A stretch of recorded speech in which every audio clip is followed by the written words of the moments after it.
كأنهن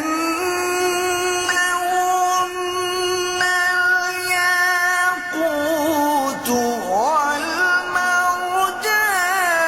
فبأي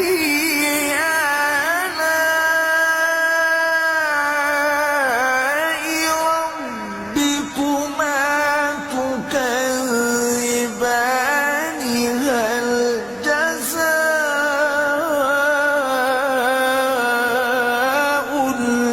الإحسان إلا الإحسان فبأي